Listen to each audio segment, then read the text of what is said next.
لما الزمن يقف والواحد يلاقي نفسه لوحده في مواجهة الحياة. لو فجأة صحيت ولقيت نفسك على جزيرة من غير ناس، من غير شبكة، من غير حتى كوباية شاي سخنة، تفتكر هتعيش؟ فيلم كاستاوي بطولة توم هانكس مش مجرد حكاية نجاة، دي قصة إنسان اتسحب من قلب الزحمة واترمى لوحده وسط الطبيعة عشان يعيد اكتشاف نفسه من أول وجديد.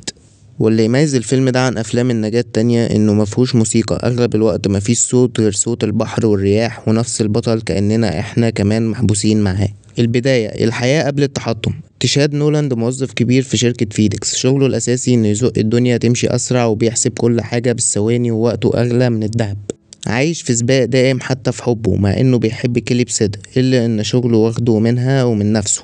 في أول الفيلم بنشوف تشاك بيجهز نفسه لسفرية شغل جديد، وبتحس قد إيه حياته ميكانيكية وكل حاجة محسوبة، حتى لما بيسيب كيلي بيديها علبة صغيرة فيها خاتم، بس بيأجل موضوع الجواز عشان الشغل.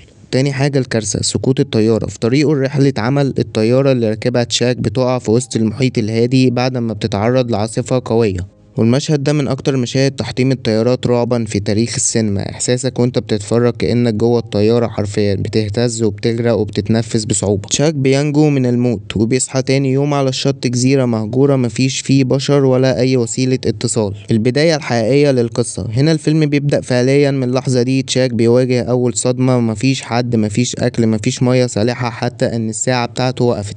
الراجل اللي كان بيجري ورا الوقت فجأة لقى نفسه في مكان الوقت فيه ملوش معنى، وبيبدأ يتأقلم خطوة خطوة. بيستعمل حاجات وقعت من الطيارة زي الطرود، بيولع نار بعد محاولات فاشلة، بيقعد يكلم كورة طايرة طلعت من طرد وبيسميها ويلسون.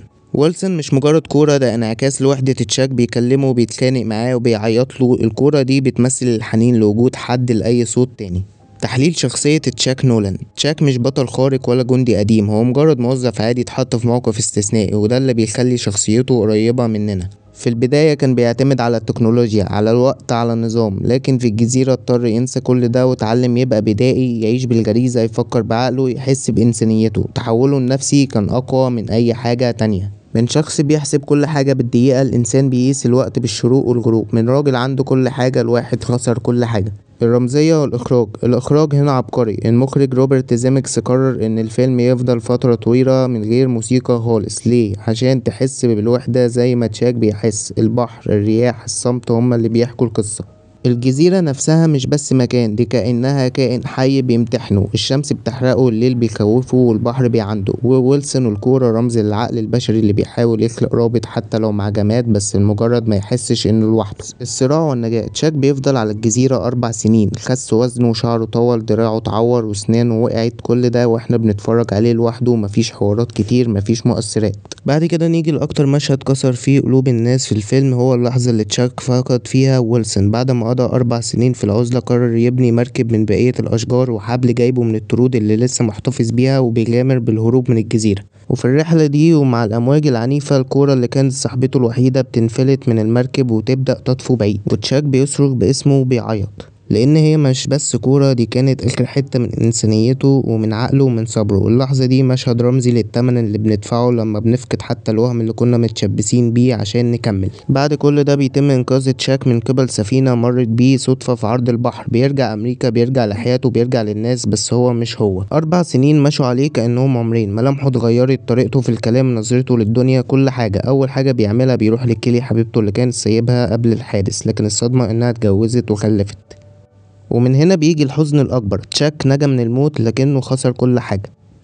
الحوار الأهم في الفيلم: في مشهد هادي وعميق بيقعد تشاك مع صاحبه بيقوله جملة تقطع القلب: كنت على الجزيرة ومكنتش عندي حاجة، ولا أمل ولا طعم ولا مفر ولا حتى احتمال للنجاة، بس قررت أستنى أتنفس، لأن بكرة يمكن البحر يجيب حاجة. والبحر فعلا جاب شراع، وده اللي خرجني. الكلام ده ملخص حياة ناس كتير، ناس بتعيش على يمكن، وعلى يمكن بكرة تتغير، وده اللي بيخلي الفيلم أعمق من مجرد قصة نجاة.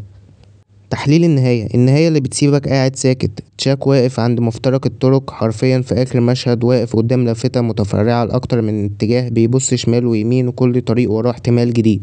ودي رمزية واضحة، هو دلوقتي راجع للحياة لكن مش عارف يكمل منين، لأنه لما بتفقد كل حاجة وتبدأ من الصفر، الطريق بيبقى مش معروف، بس بيكون ليك حرية حقيقية لأول مرة.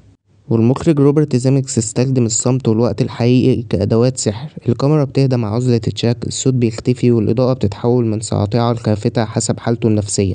والطرود اللي كان بيرفض يفتحها كلها ما عدا واحد، ده فيه رمزية. الطرد الوحيد اللي ما اتفتحش بيمثل الأمل اللي فضل متمسك بيه، الحلم المتحفظ بيه حتى في عز اليأس، وفي النهاية بيروح يسلمه بنفسه كأنه بيسلم جزء من قلبه وبيبدأ بداية جديدة. تشاك بعد الجزيرة مبقاش متعلق بالماديات، مبقاش عايز يسبق الزمن، بقى بيقدر الحاجات الصغيرة، المية، الشمس، الأكل، النفس، وده أقوى تحول نفسي ممكن يحصل لإنسان، مش مجرد ناجي من حادث، ده ناجي من نفسه القديمة. الفيلم ده عنك، مش بس عن تشاك، مش فيلم أكشن ولا مغامرات. كاستاوي هو فيلم عن الوحدة، عن الصبر، عن إعادة تعريف نفسك لما الدنيا تهدك. كلنا عندنا جزيرة بنروحها جوه نفسنا، لحظة بنحس ان احنا لوحدنا حتى وسط الناس. ويلسون ده ممكن يكون صديق قديم او ذكرى او حلم كنا بنتمسك بيه عشان ما ننهارش. في الاخر فيلم كاستاوي مش بس بيحكي عن راجل وقع على جزيرة، هو بيحكي عن كل واحد فينا لما الحياة تقلب عليه، لما يلاقي نفسه فجأة وحيد تايه، مش لاقي حد ومش عارف يرجع لنفسه. الجزيرة دي ممكن تكون فترة اكتئاب، ممكن تكون خيانة أو لحظة انهيار، وويلسون ممكن يكون أي حاجة انت كنت ماسك فيه عشان ما تغرقش، حلم، علاقة، حتى لو وهم بس انت كنت محتاجه.